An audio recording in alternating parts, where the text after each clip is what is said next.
Welcome to Truth, Money, and Freedom, where we discuss everything about truth, money, and freedom with your host, Timmy Chonga. We're coming to you from our Discord server, also named Truth, Money, and Freedom. An invite to our Discord platform is linked below in the description for anyone wanting to join in on the conversation. Today, December 8th, 2018, we welcome American Man 1967, who is a YouTube personality that discusses issues facing America politically and culturally. Thank you for joining us today, James. Can you tell us more about yourself and your YouTube channel? I started my YouTube channel because I felt like a lot of people who are talking about political men of today that they weren't covering some of the important and key issues, and so I decided why not? I needed to get on here and do it myself, and a lot of things that are changing in our country, and they're changing for the worst, and it's really concerning. It's great for the future of my kids and for the future of our country. Yeah, a lot of So these even though I'm changes, making a tiny I'm sorry, I didn't mean to talk over you. A lot of these changes are super subtle. So a lot of people may not recognize them until they actually grow. Would you agree with that? exactly, and I believe that's done by intelligent design. Okay. And today, if you don't mind, American Man, I'd really like to talk about some of the amendments of our Constitution, and our Constitution being the Constitution of the United States. I'm going to go ahead and Yeah. read Amendment 1 of the Constitution for those who may be listening to this on YouTube or listening to it in the chat right now live that are not really familiar with our Constitution. So here is the First Amendment to the Constitution of the United States. It reads as follows: Congress shall make no law respecting an establishment of religion, or prohibiting the free exercise thereof, or abridging the freedom of speech, or of the press, or of the right of the people to peaceably assemble and to petition the government for redress of grievances. Now, I know that covers a lot of ground. It truly does. The First Amendment covers a lot, just in that one sentence right there, and it's huge. Can we talk about basically the First Amendment a little bit, and why do you think the founding fathers wanted freedom of speech for Americans? First of all, yeah, I'd love to talk about that. And second of all, just from exactly what's taking place right now, currently in this country. Okay. Well, Mm. basically, uh, the founding fathers included that as an amendment. It's not actually in the Constitution, but it's an amendment, and it's the first one. So they placed an enormous amount of importance on the freedom of speech, in my opinion, just by literally making it the First Amendment.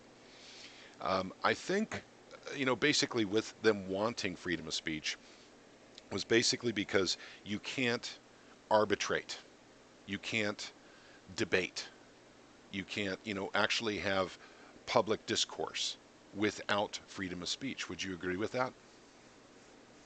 Exactly. Okay.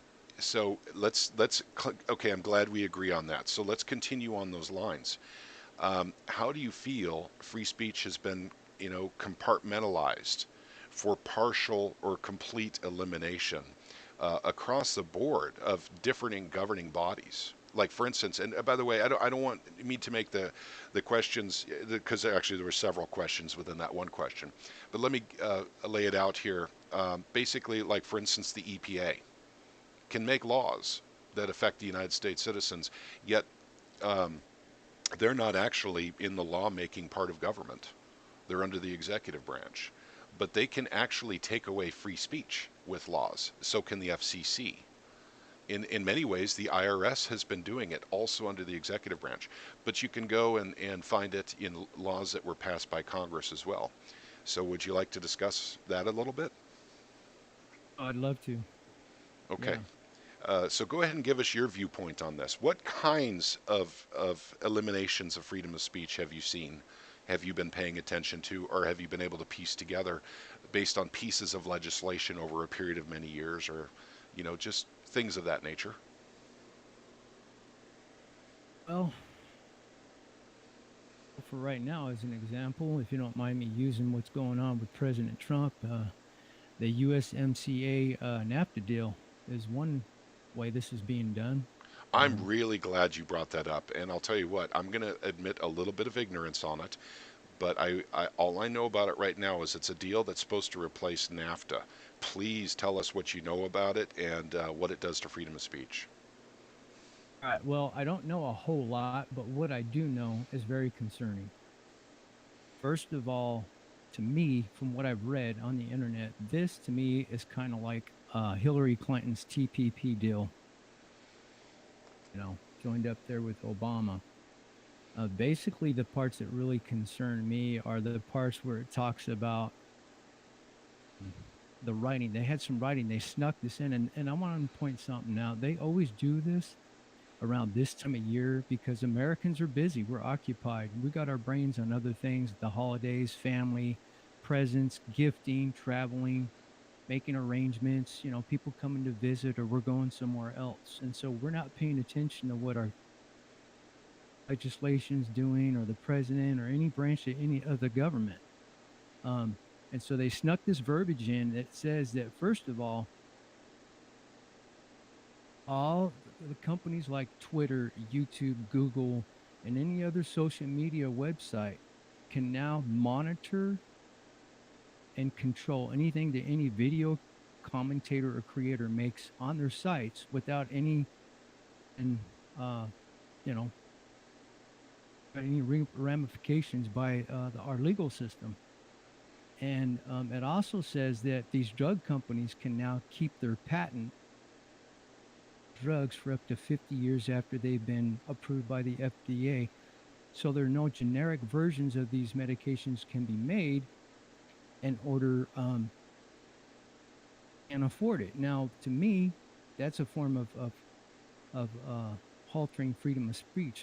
To me, freedom of speech is about expression, not just in your mouth, but in your body and through the way you create things and the way you interpret the world and the way you project all that through your lifestyle. Okay, well, what you just told me is extremely concerning. Like I said, I had to admit ignorance. I haven't looked into that new law they're trying to pass right now. But it sounds Yeah. very familiar to what they're trying to do in Australia right now. Now, that's not anything to do with the U.S. Constitution or the First Amendment because they don't have that there.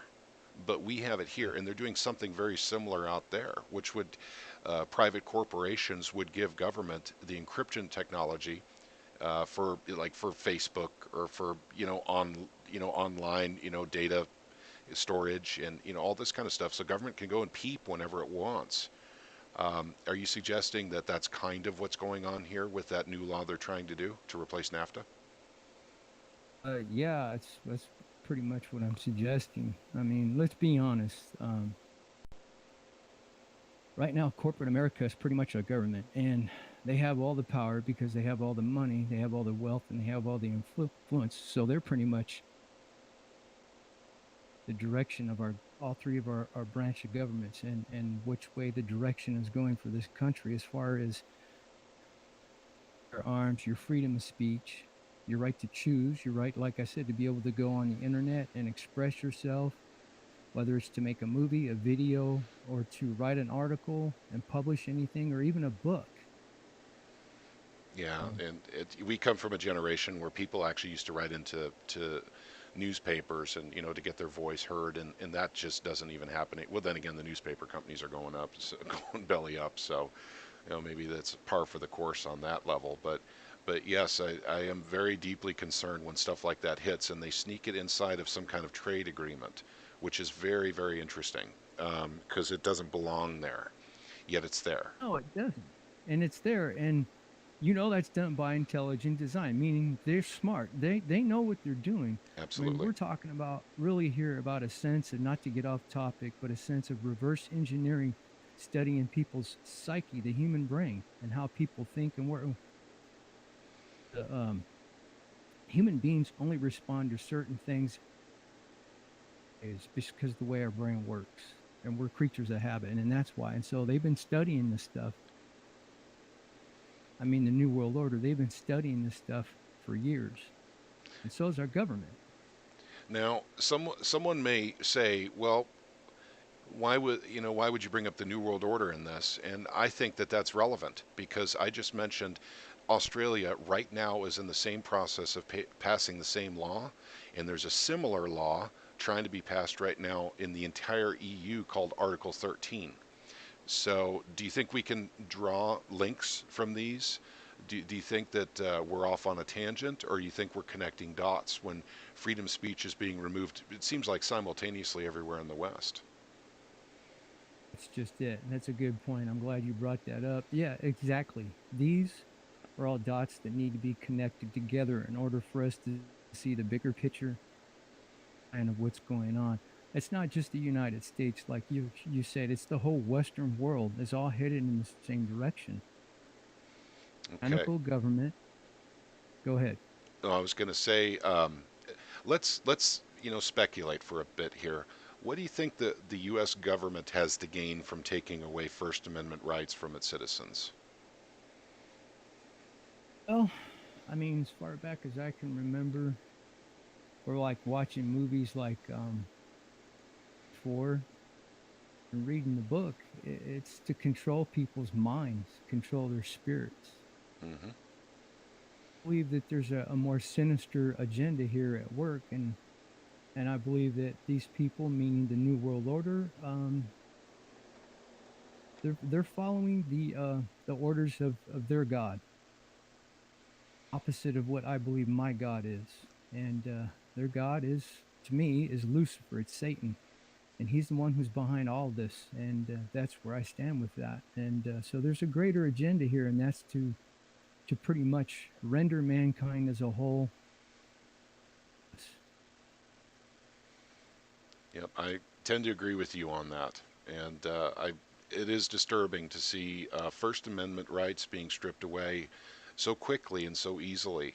And one more thing I'd like to throw in there before we get to the next topic is when I actually go about my daily business and I talk to people, and just at the places I work at, I, I often talk about this, and it's really disturbing for me personally when I talk about the restrictions of freedom of speech, and people say, "Well, that's okay. I have nothing to hide. They can Yeah. monitor me. I'm okay with that." And I think that's lost on the American people. I think there's a certain level of complacency that we're experiencing here. It could be ignorance, it could be complacency. I'm not sure, but the fact of the matter is, a lot of people died to give us these rights, and it's a huge dishonor to the people who actually died to make sure that we were as free as possible. When these rights begin to be corrode beneath our feet, and people don't pay attention, sometimes in some cases, like I said, I've talked to people, they don't care. And I don't think they truly understand the ramifications of what happens when freedom of speech is gone.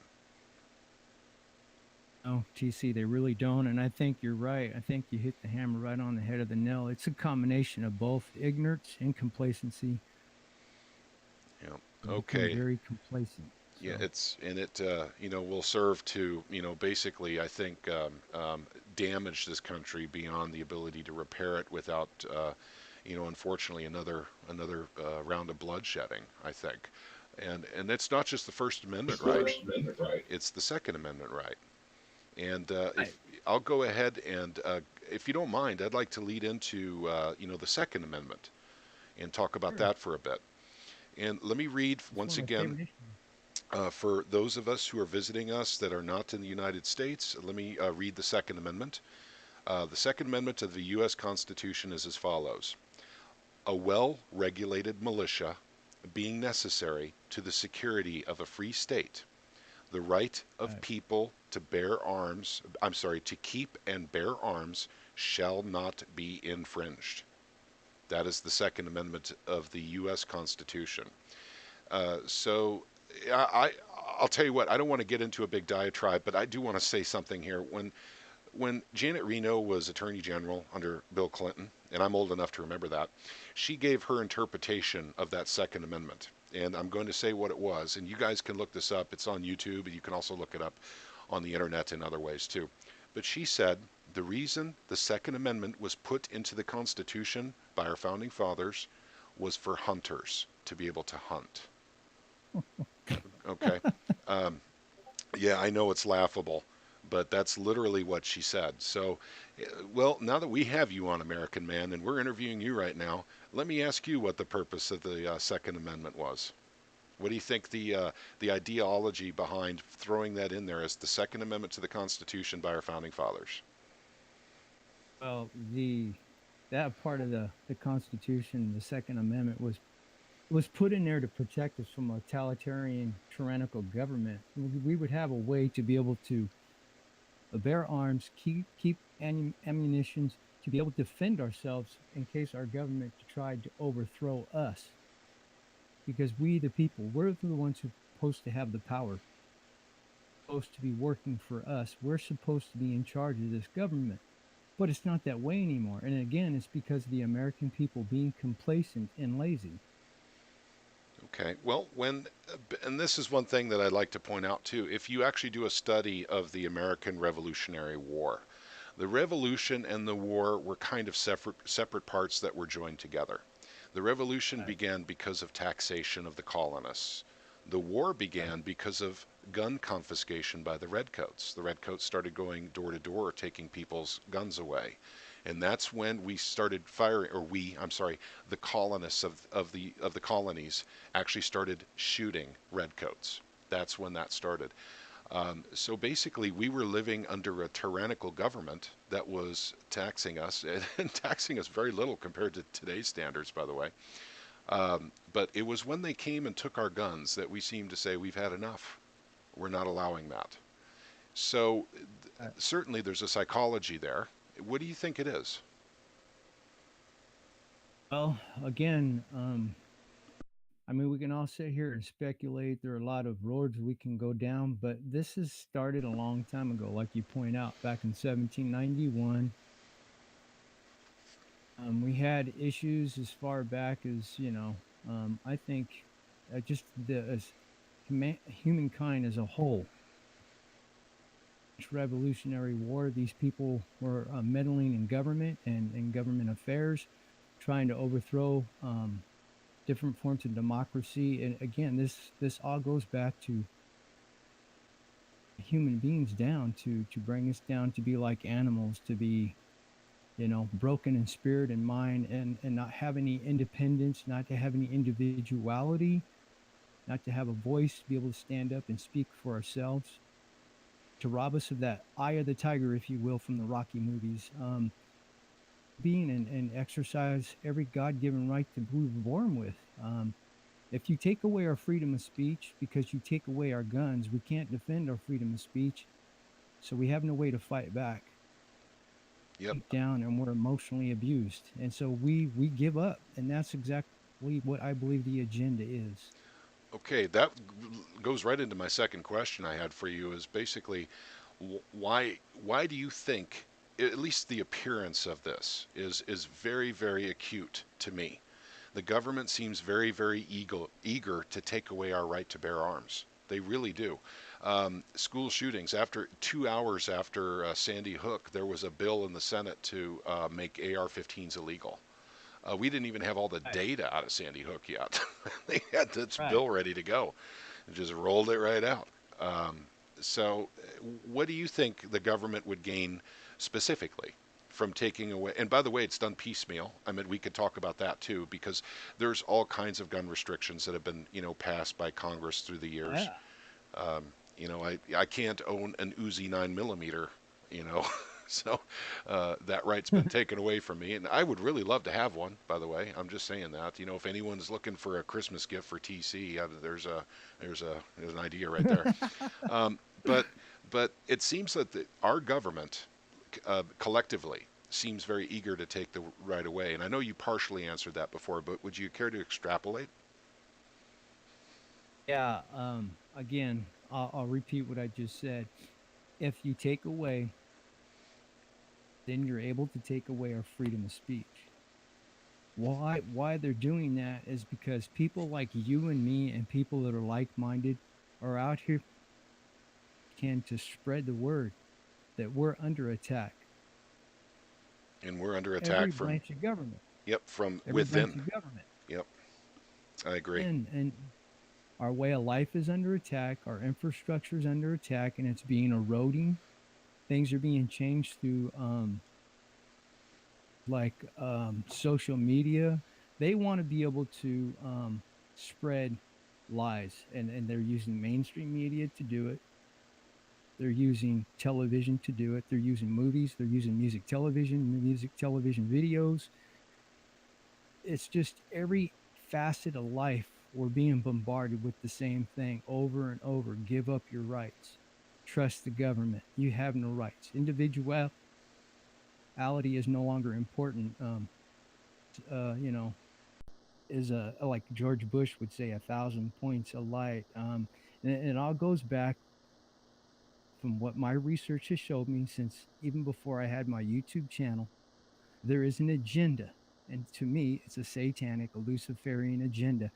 Satan wants to come in,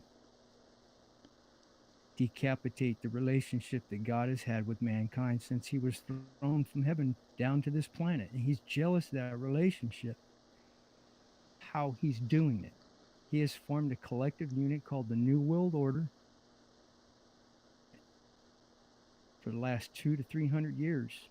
People have been like, well, take the UK, in my opinion. I know a lot of people that are in the UK, they believe they're free, just like we believe that we're free here in the United States, when in fact, D6, when I was a truck driver driving for FedEx, I had a guy who came over here from Russia who told me, and got in my face, and he said, James, you think you live in a free society, but I have news for you.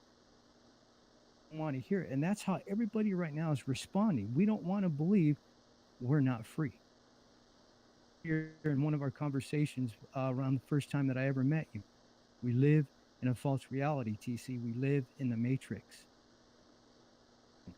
Yep, I tend to And we're agree. lazy. Well, I'll tell So, you what. Let me give you a blank canvas, my friend.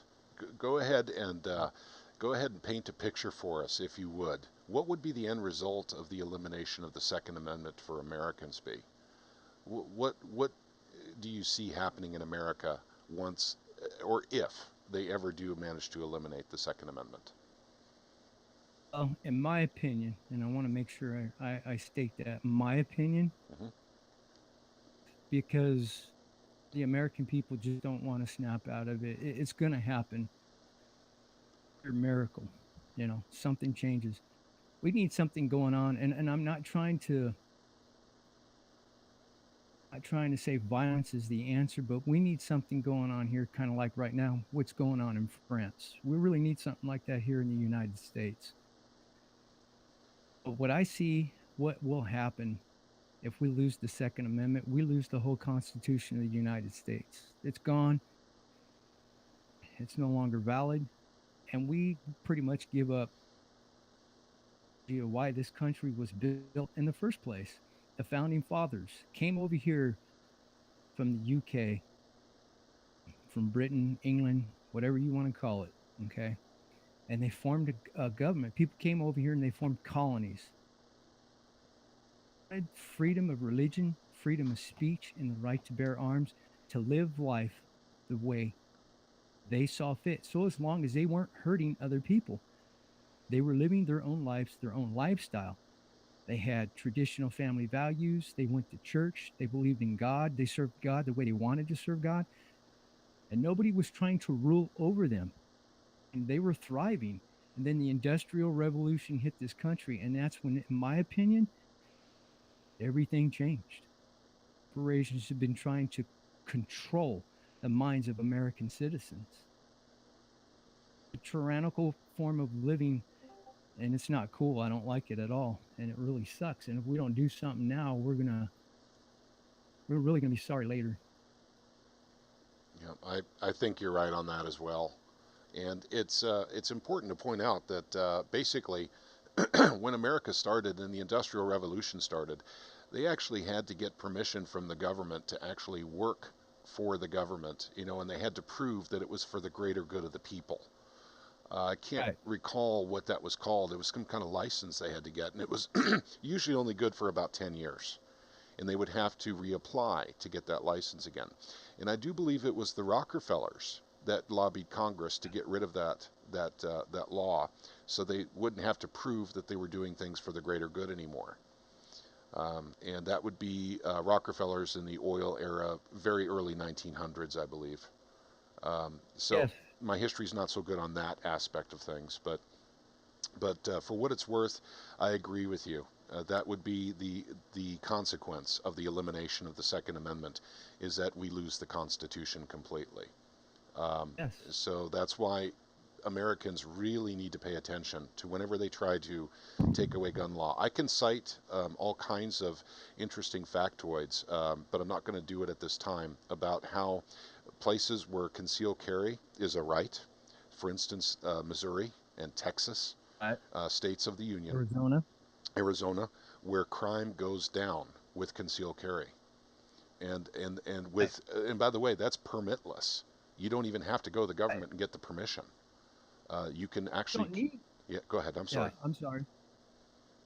That, and I'm sorry, I didn't mean to cut you off. According to the Constitution, we don't need a permit to carry a gun. Yep, we used to have open carry in most states, and I do believe that's still legal, but you're going to get harassed by local law enforcement if you open carry. I do know open Right. carry is still a law in Missouri. It's allowable, but that doesn't mean you're not going to be harassed every step you make by police, or sheriff's deputy, or even just quote unquote concerned citizens. So so Yes. that's the I don't know if you want to call it the matrix part of it. People don't want to do it because they don't want to be harassed constantly. You know. Right. Not only that, but you see other citizens who are not conditioned to understand this is me exercising my constitutional right, Mhm. Yep. and they call the police. Oh, some guy's walking down the street and it looks like he has a assault rifle on. What is an assault rifle, by the way? I've never known anybody who owned a rifle or a gun of any kind that stood up and assaulted anybody. It's the person behind that weapon that's using that weapon. It's a tool. Yep. It's just another way that the tyrannical government that we have in power right now is conditioning the masses. They use this name assault rifle. Yep. I think that was for marketing purposes. That basically, it was a really cool style of weapon. It looks like an M16. It looks like an AK-47. It is not, because it is not fully automatic. It certainly doesn't have the capacity that a fully automatic machine gun would have. As far as the magazine capacity. But they Right. do like using the name assault rifle, and that just, once again, in my opinion, was for pure marketing purposes. It was unfortunate they used that, but now it's there forever. Yes. And Congress is eating it up like candy, man. Hmm. Yep, that's true. Fortunately. And And the NRA, go ahead. I just want to make this quick point. If there's any NRA members out here listening to this, I apologize ahead of time, but I have to tell you the truth. Back as far as 1871, the NRA has not been really doing Americans any favor, as far as I'm concerned, from what I've studied in my research. Any lobbyists involved in a lot of this stuff. And again, since the industrial revolutionary period of this country, corporations have been able to control what goes on in our government. It's just that I forget the term that we use here on Discord. What do we call that? You'd reminded me before the interview and I forgot. If I'm you'll forgive me. I'm sorry. What is it? Craig says corporatism. Right, right. And so, anyways, is people who are not conditioned to understand for this guy to walk down the street with a gun. This is what people were doing when this country was founded. Okay? I think to many people, like for instance, we have a lot of people in Discord here. In fact, we even have a couple, at least one from England in here right now. I think the impression that they're given by their media is America is the Wild West. People are just running around with guns and shooting each other, and it's just, I think that's the image that's given to them by their media, by their government, because they're not allowed to have these things. And they're going to say, well, Right. look at all the murder that's happening in the United States. Look at, the people are just out of control with guns. Um, Yeah, so, my my response to that would be this real quick. Chicago, Illinois. You and I both know what I'm about to say. I do. Chicago has the highest level of gun control there is in any state of the union. They have the highest rate of murder by gun violence. Why is that?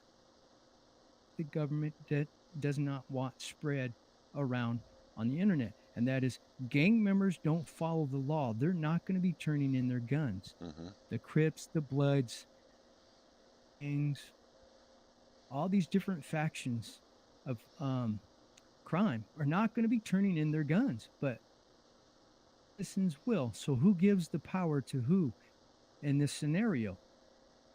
Have all the power because that's what the government wants. Mary just brought up, Mary Quite Contrary in our Discord chat just brought up an excellent point, that the murder rates are higher in basically gun-free zones. This is a fact in the United States. So basically, where guns are not allowed, you can expect more gun crime because criminals know that no one's going to shoot them. They go in there with guns, they go and shoot people, and they know that they can, literally walk away from those situations and no one will have guns to protect themselves there. And that is true, Mary. I meant, shoot, that's happened on some of our Army bases too. That Right. there was an incident, I think, 4 or 5 years ago, on an Army base where the Army base was a gun-free zone. An Army base right here in the States. Right. But that's what And the happens. government, the military at that time, specifically at that particular base, free zone. Hmm. Did you know that? Yep. They set themselves up for that incident, in my opinion, of as far as I'm concerned, that took place there with that shooting. Hmm. Craig makes a good point. Don't register and don't permit. That way, Right. basically they don't know you have the guns, for later if they want to go ahead and start, a gun grab. It's actually Right. happening here in the United States right now. In fact, before we go on to our next topic, I'd like to talk about what happened in Maryland. I believe that was 2 weeks ago. And Yeah. that story was prevalent in the alternative media, but I'm not sure it actually came across in the mainstream media. American Man, would you like to talk a little bit about that? Well, I am so thankful you brought that up. Um, you on this on my YouTube channel. Yeah, this guy had some kind of verbal run-in with his sister, his parents, and his sister, and he had no criminal history, from what I understand, at all, or in an act of revenge to tell her she's going to, retaliate against him. So Calls the police. you're saying that basically someone called the police because he had an argument with somebody. Is that what you're saying, basically? Right. And so the local government there implemented their new red flag law. Somebody can call, it could be one of your neighbors, somebody who doesn't even know you. And this is prevalent right here in California. Even though I don't currently own a gun, and say, hey, James this, James that. And they come to my house and demand the guns, but I don't have. But let's just say, for the sake of argument, I did, without any due process, without any court date, without anything, without me going before a judge. We need your guns. And so that's what they did to this gentleman. And they came to his house at 5 o'clock in the morning. So actually, somebody's banging on his door at 5 o'clock in the morning. He showed up at his door with his gun. Dang. Who's banging on my door at 5 o'clock in the morning? I'm not expecting anybody. Cops like to use, I'll say it here, in this day and age, anybody else in their right mind would come to their door with a gun. So he showed up to the door with his gun. He noticed it was law enforcement. He sat his gun down, trying to find out what they want. They demanded his firearm. He said, no, I don't recognize this law. And they ended up shooting and killing this man, Now, trying to take his guns away. this story is true, by the way, and we'll link it up in the description section for the YouTube video. But this is a true story, and I want to mention this actually broke an enormous amount of that man's rights.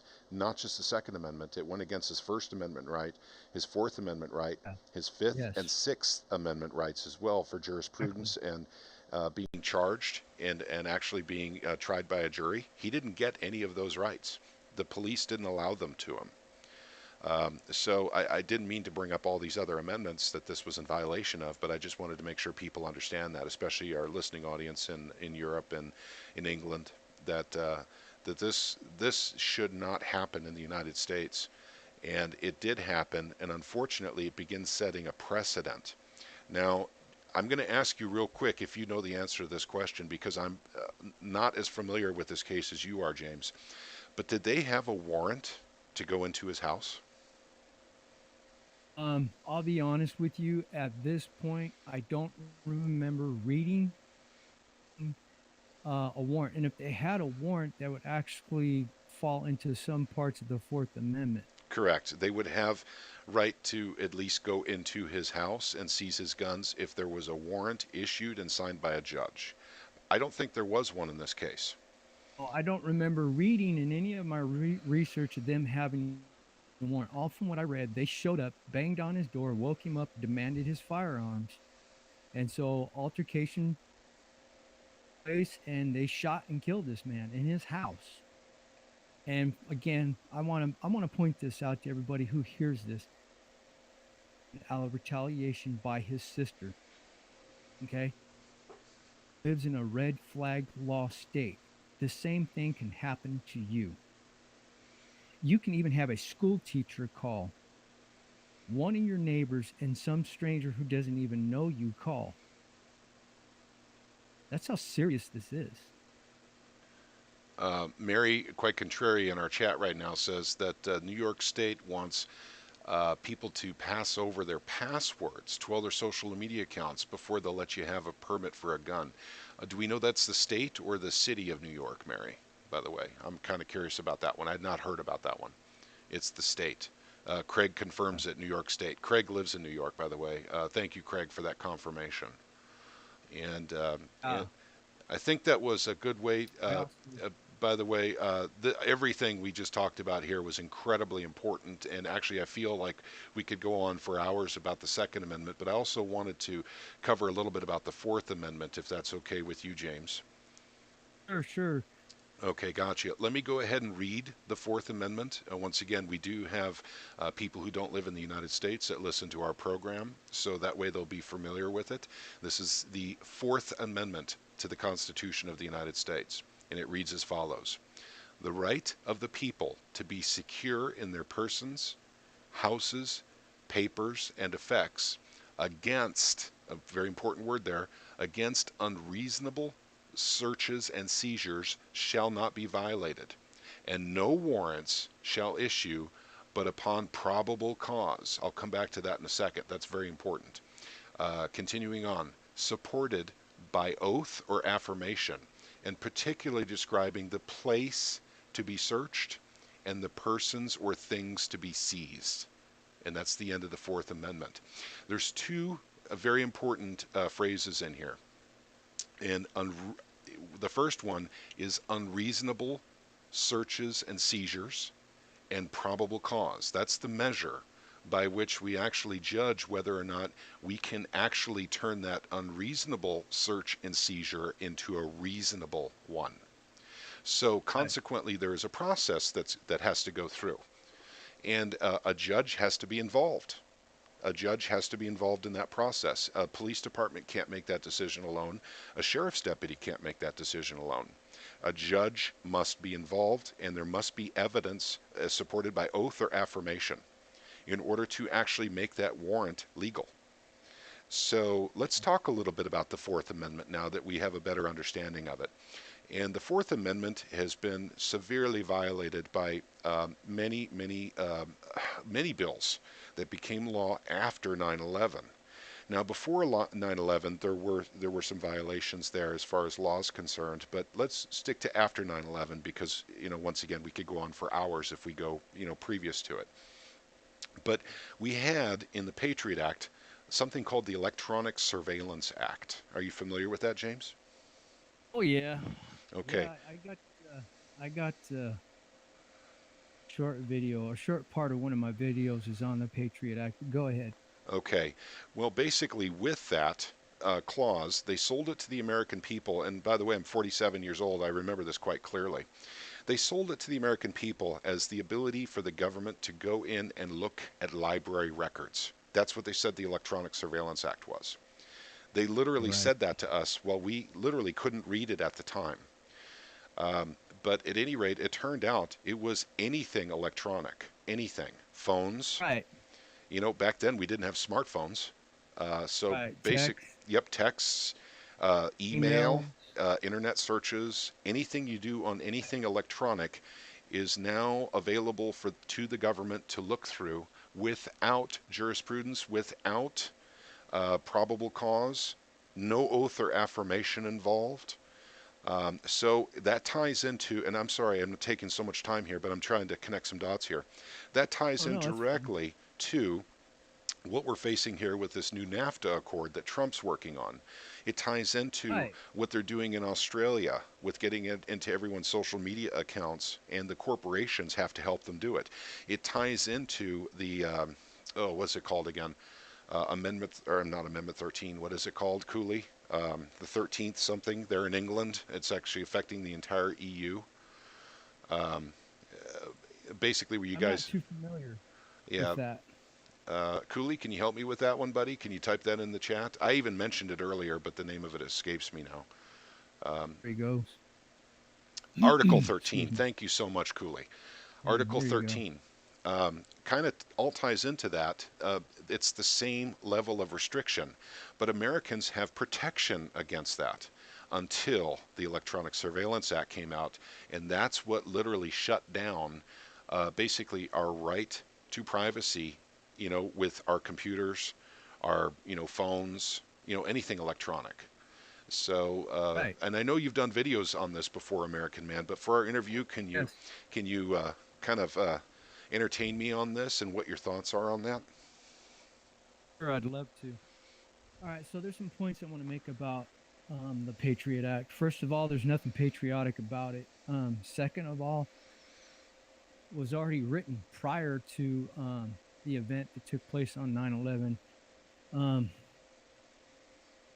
I to all bel the people who I bel lost Yeah, I family believe. members. Yep, I do believe that that was probably written right after the Oklahoma bombings, the Murrah building. Right. Right. Okay. And so that was another against the American people, but we'll another time. But the Patriot Act, it does one most important thing, in my opinion. Okay, and that is it takes away due process. Now they said they wrote this and passed this bill due to terrorism. Specify what kind of terrorism was it? Foreign terrorism acts or was it local terrorists? Uh, Okay, yep. so any American, and this is why this bill was written. I'm sorry, this is my opinion. I understand that. I'm not trying to act like a know-it-all. To come against anybody who wants to exercise freedom of speech to point out any mistakes or any faults of the government. You can then be deemed and be put in prison and held indefinite without due process. And you fight for your civil rights, which would be all the things that we're talking about here today. In fact, I think along those lines, I should probably mention the National Defense Authorization Act. Now, that is not the Electronic Surveillance Act, but it ties into it, and so does the Military Commissions Act of 2006. The Patriot Act, as you guys know, actually was passed in 2001. The Military Commissions Act of 2006 was September 8th, 2006. And the National Defense Authorization Act was passed, I believe it was December 31st, 2011.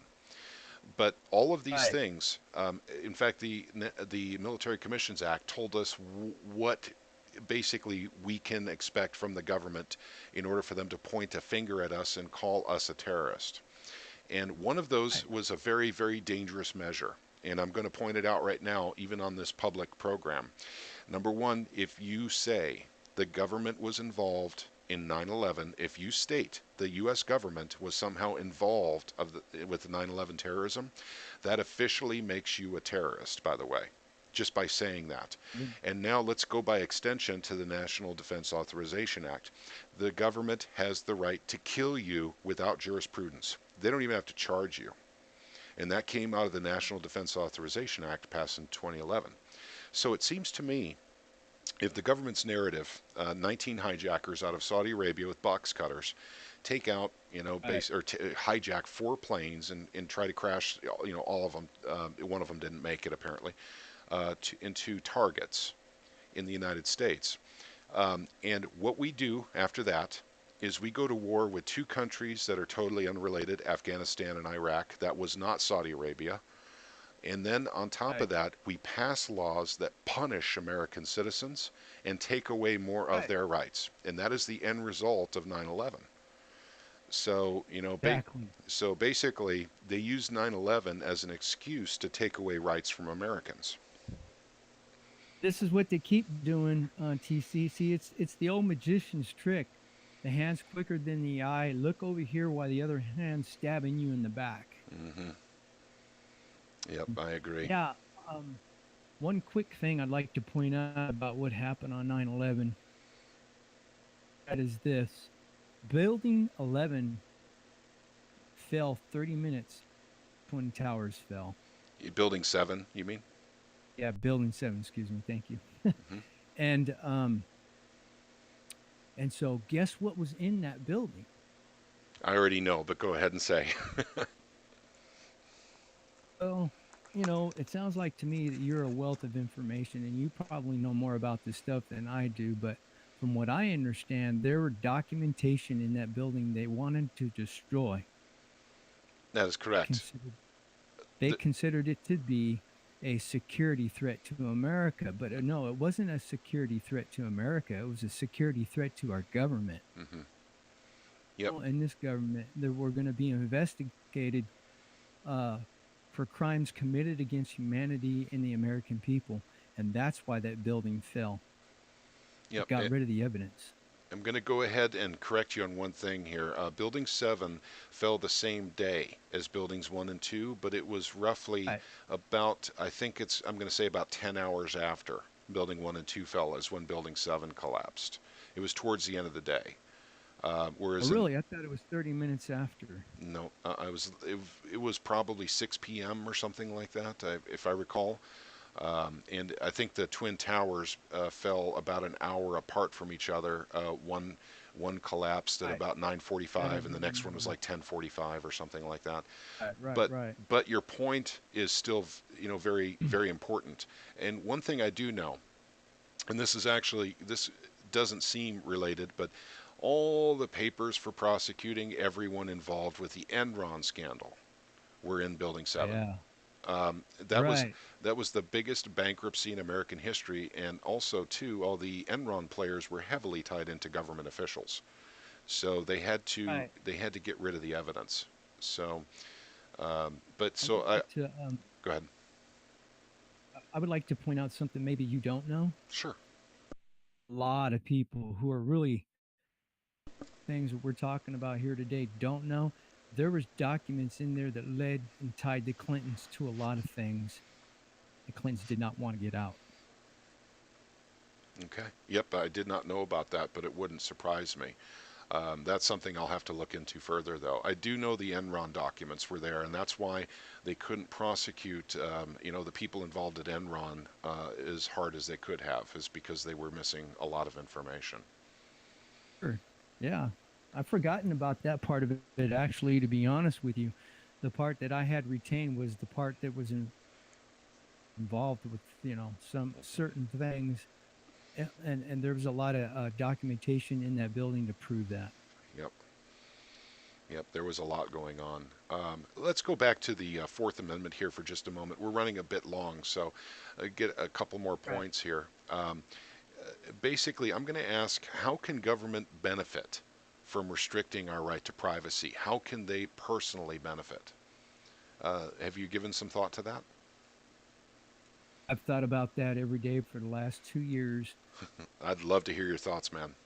I'm serious. That's not a joke. I'm very serious about that statement. Well, they can. They can learn a lot from us, and that's the whole point. Okay. And learn a It lot makes from. us tick. Go ahead. Make us tick. Why we believe the things that we believe, what our convictions are. Do you think that it's maybe a program of identification and classification, maybe? Yeah, but I was kind of like going to break it down. Oh, Um, yep. Go ahead. I'm and sorry. um, and so they want to know us basically inside and out, left to right, up and down. And because it's better to get into our psyche and our mind and to know how we think and feel and respond to certain incidences and certain situations. And we all know that knowledge is power, right? Because then they can use this information against us the way they see fit. But they also want to know from a corporate standpoint to find out what it is that we prefer as far as money goes, so we can figure out what we like to buy, what we like, what we don't like, where we'll spend our time, what we'll spend on our family members, who goes with us and why. They want to know all about our social interactions. That's why Facebook was invented. That's why YouTube was invented. Inside and out and up and down and left to right and every which way but Sunday. Yeah, it's kind of what I figured too. I figure it's more of categorizing us into threat levels. Do you guys know? And by the way, I don't retain enough of this information, but I have lots of friends in law enforcement. There's actually four levels of where they classify or basically put people into. They stuff them into boxes based on their activities, their behaviors, and they Right. determine which Mhm. level is the highest level of threat. Right. those Right. those who talk about the Constitution and mention the Constitution a lot, they go in the highest threat level, by the way. Be So you and me then. that would be correct, just by talking about the Constitution, the Bill of Rights. And I'd like to state one more thing, especially for our foreign friends, that I think you guys might find really interesting about the United States Constitution and the Bill of Rights, and also the Declaration of Independence. These documents state that we have rights because our Creator gave us these rights. And what Yeah. that was supposed to do is prevent government from actually taking these rights away from us because they cannot take what they did not give. But it's not stopping them. But our founding fathers put in that statement in there that we got our rights from God, from our Creator, and therefore they're Right. inalienable. They can't be taken away. They're immutable. I mean, they're just always going to be there, and government can't touch them. In fact, that's actually the responsibility of the executive branch of government, the presidency, is to protect our rights. And we haven't had a president do that since Kennedy, and that's a Oh, fact. we haven't. Yeah. And So, that's why Kennedy was killed. yep. So at any rate, it seems to me that the president is nothing more than a go-to guy for the military-industrial complex for passing deals in Congress. He's a businessman that actually helps along the military-industrial complex. It seems that's what it seems like Yeah. to me anyway. I can't prove Oh that. no, that's to me Okay, and I'll tell you what. straw man theory. Yep, this. Yeah, that's right. It's setting up the straw man. And I'll tell you what, we've run a little bit long, so I'm going to go ahead and wrap it up. And like anyone's got any additional questions, throw them in the chat right now. Now would be the time. And do you have any final thoughts, or are there topics that you wanted brought up, points you wanted to make before we end the interview, American Man? Um, yeah, I just want to go back real quick to what we were just talking about. The president of the United States is the CEO of a corporation, and America is the corporation. And we've all been given the straw man identity, meaning that that's why we have a birth certificate and a social security number. These documents were created because our government takes money from these special interest bankers on each and every one of these people to go out and slave. So we have to pay taxes and we have to pay off the deficit and we have to pay for government to do everything that government is doing. So basically, human beings are the commodity of today. Yep, that's absolutely true, and it's on many levels. It's not just on the government level; it's also on the social media level. Many Right. people don't understand this, but it is true. You are the product on Facebook. You are the product on Yes. Twitter. Yep. So, like Mary says, we are their batteries. That is correct, Mary. Kind of Yes. like the Matrix movies. Uh, basically, we are the commodities that get traded back and forth. Right. Basically for corporations and for government. And that is a fact. I agree with that 100%. And that's true. And by the way, if anyone's more interested in learning more about that whole concept of the American corporation, I would strongly recommend that you actually look up Aaron Russo. I believe it's Aaron Russo, Aaron Russo on YouTube. He's got some incredible things that he had done before he passed away that explained the American corporation and how we're all just we as American citizens are just literally employees of the corporation from the day we're born. And yep, Craig writes, when you buy a bond, you're buying taxpayers. That is essentially correct. So the system is not what it seems. It's complex, and it's downright scary when you actually start looking into it and understanding what it means when you're assigned a social security number, when you have a birth certificate. I meant what it actually means. Basically, it's your application into the corporation of the USA. And Right. you get to pay all the taxes. You get to bear all the burden for all the wars that the government decides to go into without your permission. Um, Right. I suspect it's much the same in many other countries as well, many other Western countries. I'm not sure how it works in the Right. East, um, but at any rate, I would like to thank you very much for joining us today. American Man, can you give us some of your social media accounts? Let us know where you're at. Yeah. Well, I'm here at discord.com. Truth, money, and freedom, of course. And I hang out and talk to a lot of you guys just about every day for at least an hour every day. YouTube at American Man 1967. That's AM. Um, the American without the E. AMRICANMAN 1967. Bitchute.com at the same name. And I'm going to be moving to maybe one or two other social media sites. I'm trying to grow my channel and I'm trying to get a little more traffic so I can possibly put up some links for some donations. That's where you guys can find me if you're interested and come and check out my channel and come and look at my video content and tell me what you think. Please leave me, if you do come to see me, leave me some comments down below in the comment area. I sure would appreciate that. Thank you. Okay, thank you again for joining us today, James. We've really appreciated having you, and of course, getting your perspective on basically some of the amendments to the Constitution. Like I said, we could have driven down further, and we could have gone on for hours, but the information we got here today, I think, was pretty good. And for all of you who are Yeah. listening in on YouTube, for instance, after the fact, after this happened, you missed out on the interview, but you haven't missed out on the conversation. If you see in the comments section below, you'll see a link to our Discord channel where we're at quite a bit. So you can come in and talk to us and join in on the general conversation. It doesn't matter what country you're in. We have an enormous amount of people from all over the world in our Discord channel. And we'd like to thank all of you for joining us today. And once again, thank you, James, for spending some time with us today.